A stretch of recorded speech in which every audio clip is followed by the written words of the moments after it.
Hello बच्चों, स्वागत है आपका अपने YouTube चैनल पर। तो बच्चों चैप्टर नंबर फर्स्ट हमारा चल रहा है और लास्ट वीडियो में हमने आवेश के गुणधर्म हम पढ़ रहे थे। ठीक है, तो आवेश के गुणधर्म हमने सीख लिया था कि भी आवेश कैसी राशि होती है। आवेश एक अदिश राशि होती है। आवेश जो है वो वेग पर निर्भर नहीं करती है। ये सब बातें हमें सीख ली थी। आवेश का क्या होता है? संरक्षण होता है। ठीक है, किसी भी विलगित निकाय का कुल आवेश हमेशा क्या होता है? नियत। Summation Q is equal to नियत। तो अब इसी टॉपिक को अपन आगे बढ़ाएं तो कुछ और प्रॉपर्टी हम पढ़ें।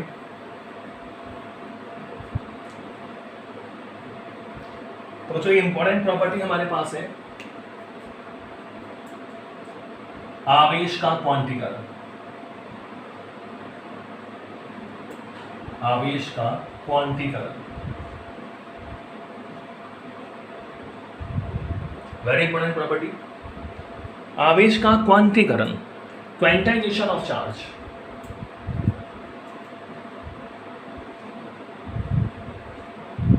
Quantization of charge. आवेश का क्वांटीकरण क्या होता है उसके बारे में बात करें।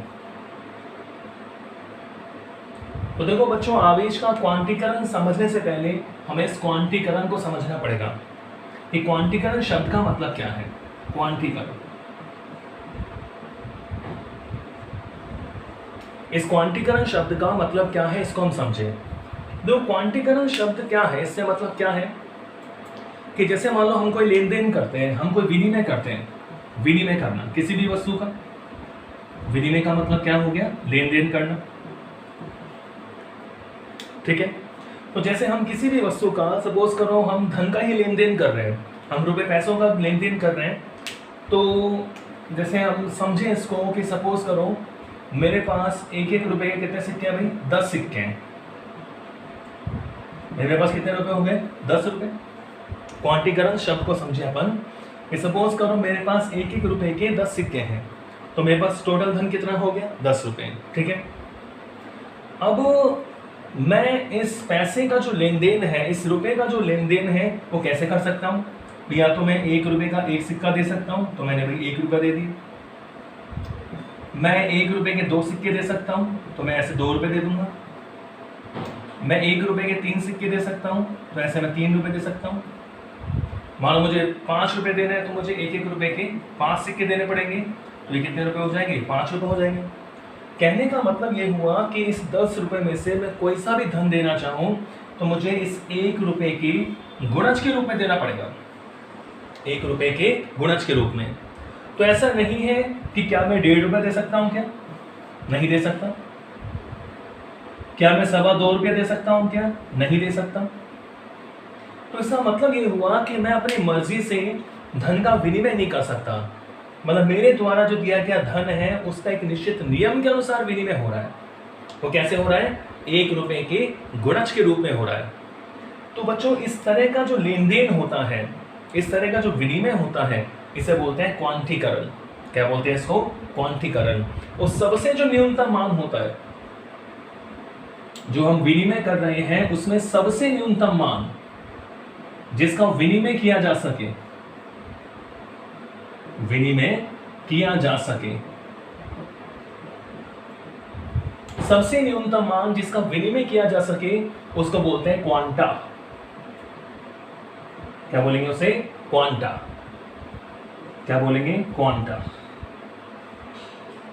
तो इस तरह हमने धन के क्वांटीकरण को समझा।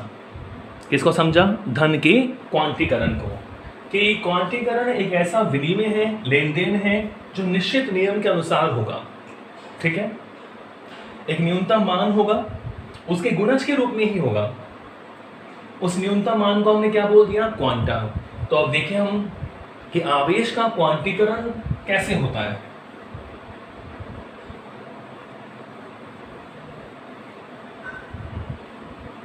आवेश के क्वांटीकरण से हम क्या समझ रहे हैं?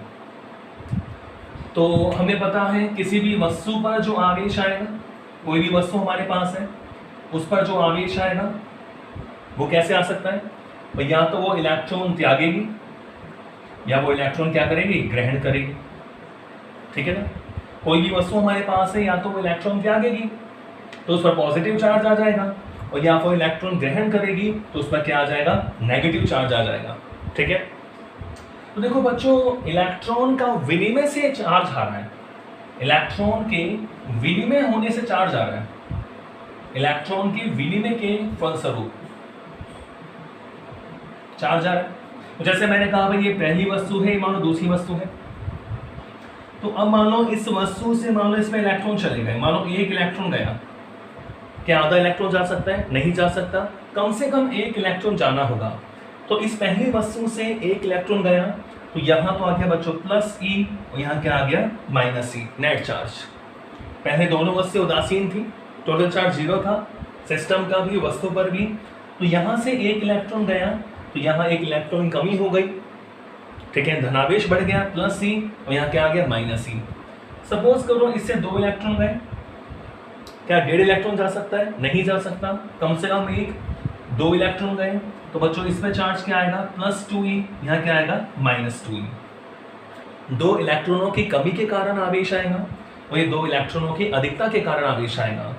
सपोज करो 3 इलेक्ट्रॉन यहाँ से ट्रांसफर हुए, अब 3 इलेक्ट्रॉन गए, तो पहली वस्तु पर 3 इलेक्ट्रॉनों की क्या आ गई, कमी आ गई। तो 3 इलेक्ट्रॉनों की कमी के कारण कितना धनावेश आ गया, प्लस 3, और यहाँ पर दूसरी वस्तु पे कितना चार्ज आ जाएगा, माइनस 3। और मान लो जनरली ऐसे 4 गए, 5 गए, तो किसी भी वस्तु पर जो आवेश होगा, सपोज करो n इलेक्ट्रॉन गए, तो आवेश कैसा होगा, Ne टाइप का होगा, पॉजिटिव या नेगेटिव। 2 ही नेचर होते हैं आवेश के, आवेश या तो पॉजिटिव होता है या क्या होता है, नेगेटिव। तो बच्चों इसी को बोलते हैं क्वांटाइजेशन ऑफ चार्ज, आवेश का क्वांटीकरण।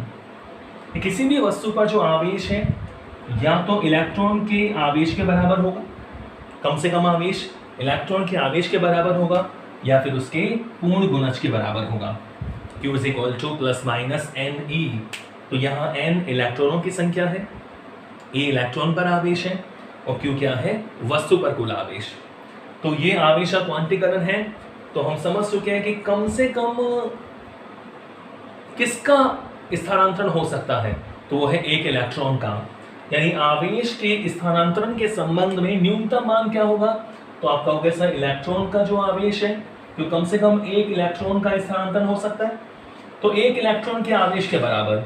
यानी इसका मतलब ये हुआ कि जो आवेश का क्वांटा है, आवेश का quanta, minimum value of quantization, minimum value of exchange, आवेश का क्वांटा है वो एक इलेक्ट्रॉन के आवेश के बराबर होगा, और इसका मान कितना होगा, 1.6 गुना 10⁻⁻19 कूलम।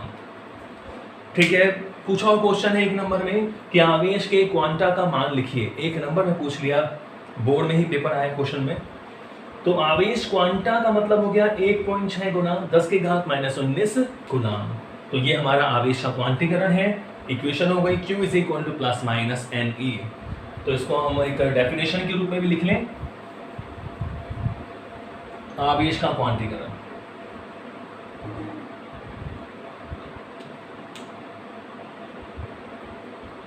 क्या लिख सकते हैं, देखो कि भाई आवेश के क्वांटीकरण के अनुसार, आवेश के क्वांटीकरण के अनुसार, ठीक है, किसी भी वस्तु पर, प्रत्येक वस्तु पर, किसी भी वस्तु पर आवेश का मान, ठीक है बच्चों, किसी भी वस्तु पर आवेश का मान या तो इलेक्ट्रॉन के आवेश के बराबर होता है,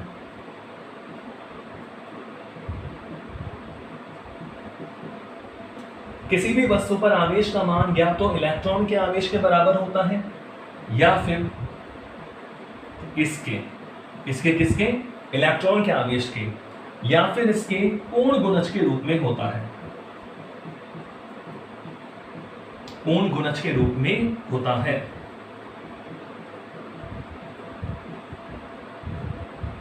तो this is quantization of charge, statement of quantization of charge. तो आवेश के क्वांटीकरण के अनुसार किसी भी वस्तु पर जो आवेश का मान है या तो इलेक्ट्रॉन के आवेश के बराबर होता है या फिर बच्चों इसके क्या होता है, पूर्ण गुणज के बराबर होता है, पूर्ण गुणज के रूप में होता है। ठीक है, और हम क्या लिख सकते हैं, देखो वह न्यूनतम मान, आवेश के संदर्भ में बात कर रहे हैं, वह न्यूनतम मान जिसका क्वांटीकरण प्रक्रिया में, वह न्यूनतम मान जिसका क्वांटीकरण प्रक्रिया में विनिमय किया जा सके,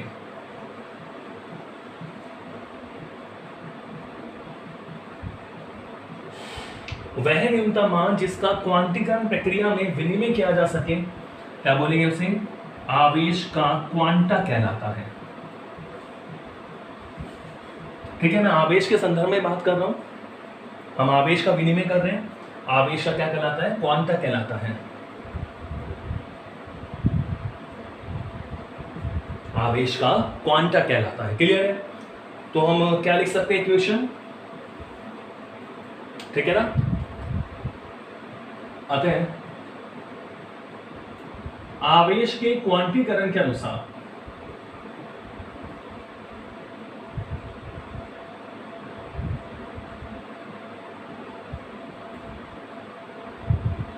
आवेश के क्वांटीकरण के अनुसार क्या लिख सकते हैं, Q is equal to plus minus n ई।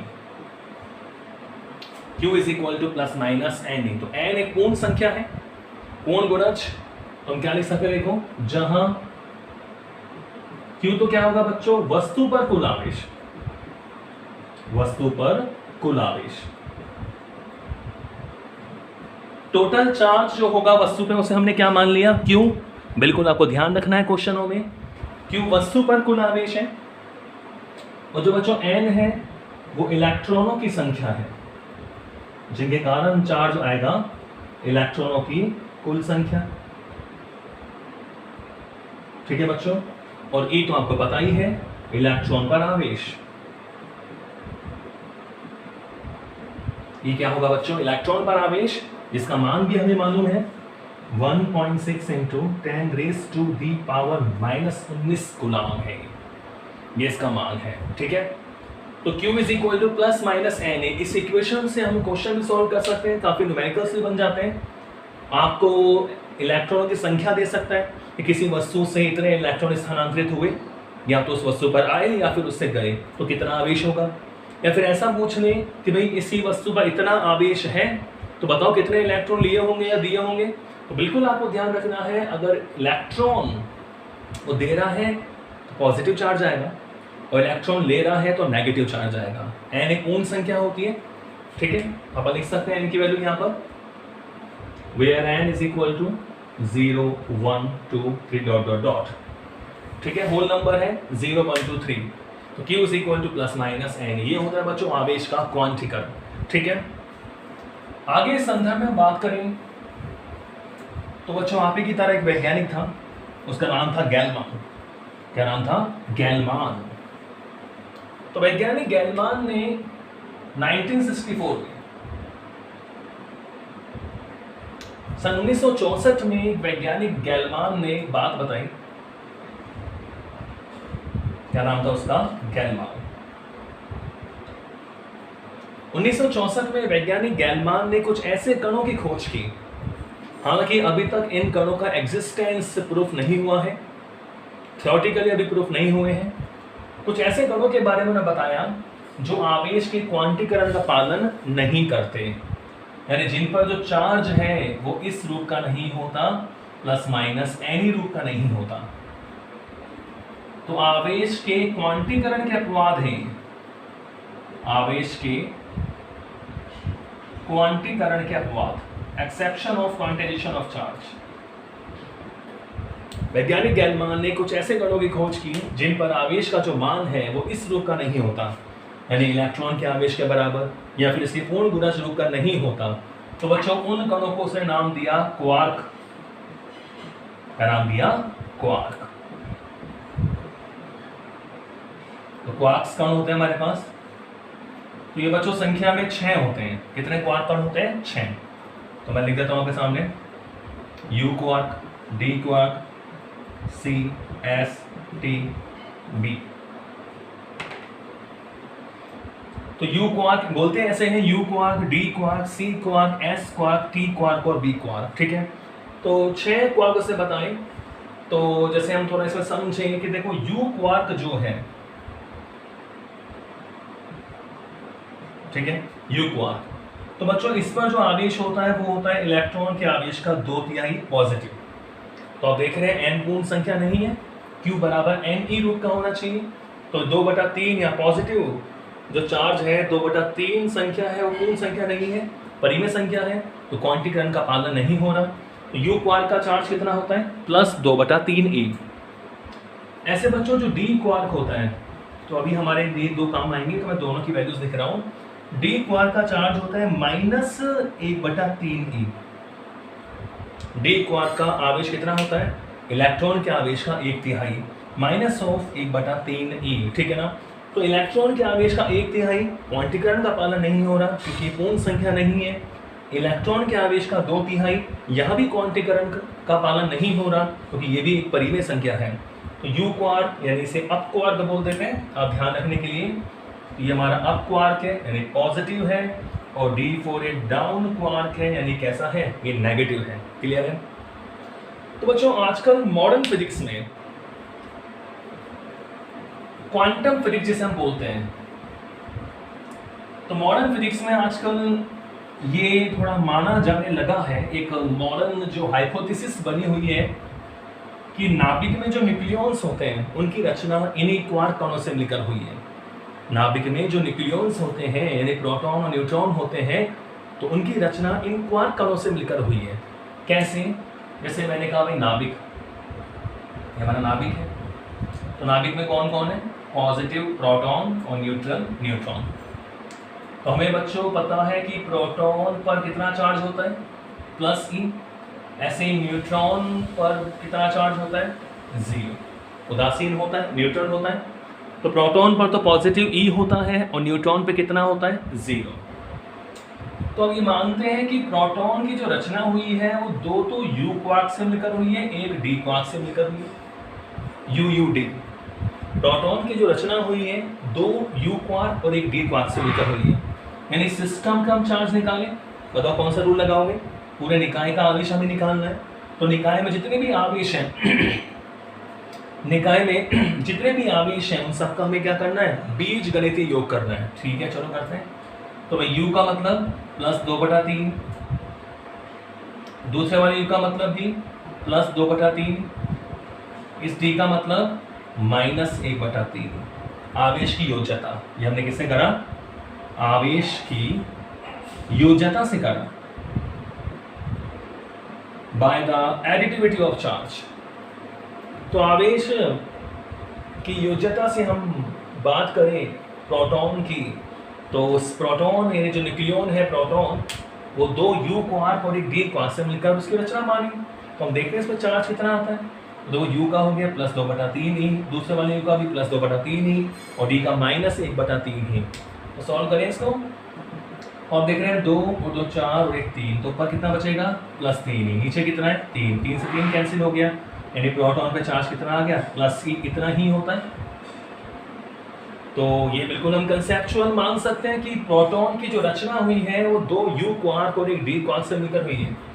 ऐसे बच्चों न्यूट्रॉन की बात करें तो न्यूट्रॉन की जो रचना बताई गई कि भाई दो तो D क्वार्क एक U क्वार्क। आगे होगी बात समझ में। चलो हम आवेश का मान रखते हैं। देखो D का मतलब -1/3, फिर D का मतलब -1/3, U का मतलब 2/3। ठीक है, तो बिल्कुल आपको दिखाई दे रहा है -2/3, -1 -2 हो गया, और ये प्लस का 2/3। अब देख रहे हैं पॉजिटिव नेगेटिव कैंसिल हो गया, यानी मान कितना हो गया? 0।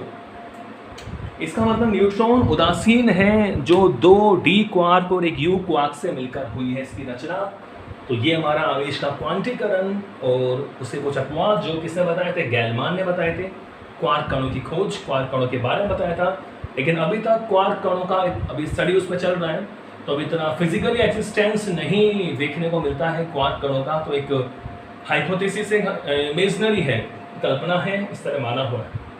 ठीक है बच्चों, तो चलिए आगे, क्लियर हो गया ना बिल्कुल।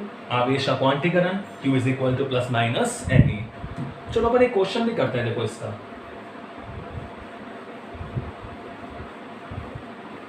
यहां बन जाता है क्वेश्चन किसमें, Q is equal to plus minus NE।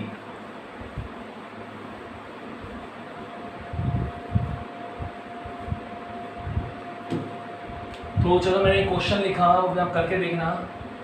ठीक है, ऐसे लिखा मैंने, किसी वस्तु पर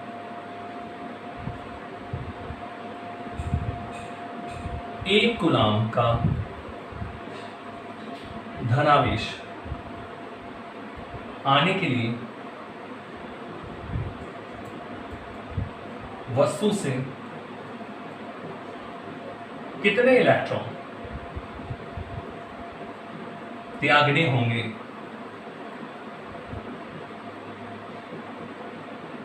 ये आपका छोटा सा क्वेश्चन है, करो इसे। तो क्वेश्चन कह रहा है बहुत छोटा सा, सुंदर सा, सस्ता सा, किसी वस्तु पर एक कूलाम का धनावेश आने के लिए, पॉजिटिव चार्ज आने के लिए, पॉजिटिव चार्ज आएगा, धनावेश आएगा तो इलेक्ट्रॉन त्यागेगा। इलेक्ट्रॉन जाने से ही पॉजिटिविटी आती है। तो किसी वस्तु पर एक कूलाम का धनावेश आने के लिए वस्तु से कितने इलेक्ट्रॉन त्यागने होंगे। तो हमें पता है, हमारी इक्वेशन किससे लिख सकते हैं, आवेश के क्वांटीकरण से। आवेश के क्वांटीकरण से क्या होता है formula, Q is equal to NE। ठीक है बच्चों, तो इक्वेशन नंबर 1 मान लीजिए इसको। क्वेश्चन देखो हमें क्या कह रहा है, तो आपको पता ही न्यूमेरिकल कैसे करते हैं, बिल्कुल आप लिख लेंगे हमें क्या क्या दिया हुआ है भाई। तो किसी वस्तु पर एक कूलाम का पॉजिटिव चार्ज, यानी किसकी वैल्यू दे दी, Q बराबर कितना दे दिया, एक कूलाम, कितने इलेक्ट्रॉन त्यागने होंगे, यानी N की वैल्यू हमसे पूछ रहा है। ठीक है ना, ये तो हमें पता ही है, E का मतलब 1.6 इंटू 10⁻⁻⁹। ठीक है, तो चलो हम इक्वेशन नंबर 1 से हम n को फाइंड आउट कर सकते हैं। तो इक्वेशन 1 से n इज इक्वल टू क्या आएगा, Q upon E। n is equal to Q upon E। ठीक है, तो let's put the value of Q and E। Q और E का मान रखो, तो Q का मान रखें 1 कूलाम है और E भी हमारा कूलाम है। 1.6 गुना 10⁻⁻19, ये भी कूलाम, ये भी कूलाम, कूलाम से कूलाम कैंसिल, नंबर आ जाएगा। तो आप देख रहे हैं यहाँ पर, इसको मैं ऊपर ले जाऊँ तो n इज इक्वल टू 10⁻19 बटा 1.6। ठीक है ना, और इसको भी हम पॉइंट को ऊपर ले जाएं तो आप सॉल्व कर सकते हैं कि 10⁻20 हो जाएगा ना, और ये 16। ठीक है, अब आप 16 में यहाँ लिखता हूँ, इसके बाद में इसको अपन ऐसा कर लेंगे 100 बटा 16 कर लेता हूँ मैं, 20 में से 2 ले लिए तो कितना बचा, 18। ठीक है, तो कितने इलेक्ट्रॉन त्यागने होंगे, आप देखेंगे 16 से 96, 4 16 2 32, 16 85 6.25 इंटू 10⁻18 इलेक्ट्रॉन। इतने इलेक्ट्रॉन इसको त्यागने होंगे। एक कूलाम धनावेश के लिए 6.25 इंटू 10⁻18 इलेक्ट्रॉन त्यागने होंगे। ठीक है ना, अच्छा क्वेश्चन। चलो आगे बात समझ में, एक कूलाम धनावेश क्योंकि वैल्यू हमें दे रखी थी, तो कह रहा है कितने इलेक्ट्रॉन, तो इलेक्ट्रॉन ही n हमें निकालना था। ठीक है,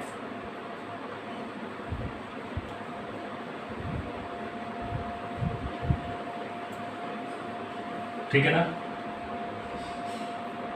तो ऐसे बच्चों आप एनसीईआरटी का क्वेश्चन करते हैं, इसी पर आधारित टॉपिक के साथ ही हम न्यूमेरिकल्स करेंगे।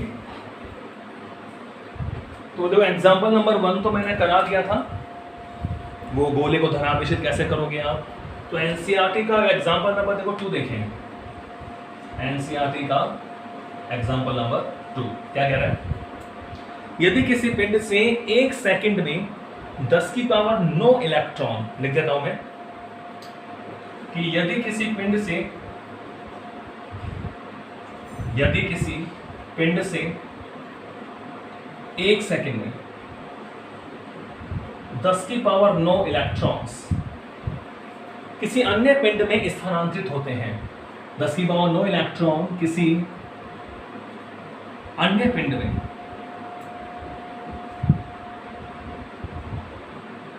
स्थानांतरित होते हैं।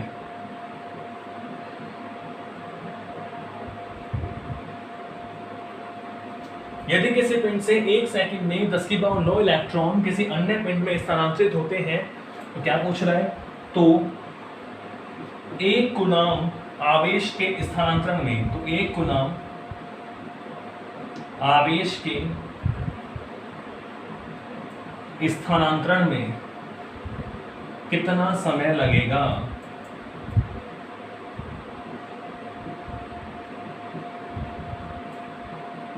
ये क्वेश्चन है। Example number 2 NCERT chapter number 1। तो यदि किसी पिंड से 1 सेकंड में 10 की पावर 9 इलेक्ट्रॉन किसी अन्य पिंड में स्थानांतरित होते हैं तो 1 कूलॉम आवेश के स्थानांतरण में कितना समय लगेगा। तो बच्चों क्या दे रखा है आपको, देखो अब क्या दे रखा है कि भाई 10 की पावर 9 इलेक्ट्रॉन जो है उनके ट्रांसफर में टाइम कितना लगता है, 1 सेकंड। तो आपको ये पता होना चाहिए 1 कूलॉम में कितने इलेक्ट्रॉन, जो हमने पहले क्वेश्चन किया है ना अभी। जब आपको पता है 10 की पावर 9 इलेक्ट्रॉन में 1 सेकंड लग रहा है तो 1 कूलॉम में कितने इलेक्ट्रॉन है वो हमें पता है, तो उसमें हम निकाल सकते हैं। तो टाइम पूछ रहा है तो हम क्या लिख सकते हैं कि सिंस 10 की पावर 9 इलेक्ट्रॉन्स के त्यागने में या स्थानांतरण में टाइम कितना लगता है भाई, 1 सेकंड। ठीक है, तो 1 इलेक्ट्रॉन के त्यागने में टाइम कितना लगेगा, वही मैथ की तरह 1/10 की पावर 9 सेकंड। 10 की पावर 9 इलेक्ट्रॉन को त्यागने में टाइम कितना लगता है, 1 सेकंड। तो 1 इलेक्ट्रॉन त्यागने में 1/10 की पावर 9 सेकंड। और 1 कूलॉम का मतलब कितने इलेक्ट्रॉन अभी हमने निकाला है। 1 कूलॉम का मतलब 6.25 × 10⁻18। इसे आप याद भी रख सकते हैं कि 1 कूलॉम कितने इलेक्ट्रॉन से बनता है, 6.25 × 10⁻18 इलेक्ट्रॉन। तो 1 कूलॉम के साथ टाइम कितना लगेगा भाई, क्या करते बताओ, 1/10 की पावर 9 × 6.25 × 10⁻18। ठीक है, क्लियर है बच्चों। और मान किस में आएगा हमारा, सेकंड में। तो इसे आप सॉल्व कर सकते हो कि 6.25 इंटू, आप देख रहे हैं 10 की पावर 18, नीचे कितना है 9, तो कितना हो गया 10 की पावर 9 सेकंड। इतना टाइम लगेगा। ठीक है, 10 की पावर 9 सेकंड। तो 6.25 इंटू 10⁻9 सेकंड, इतना टाइम लगेगा। तो सेकंड बहुत ज़्यादा है, ऐसा मिनट में, फिर हावर्स में, फिर दिन में, फिर वर्षों में भी हम इसे कन्वर्ट कर सकते हैं। क्लियर है, ओके। बिल्कुल, आज हमने पढ़ा क्वांटीकरण और उसमें हमने कुछ क्वेश्चन करे। नेक्स्ट वीडियो में पढ़ेंगे आगे के टॉपिक्स। Thank you.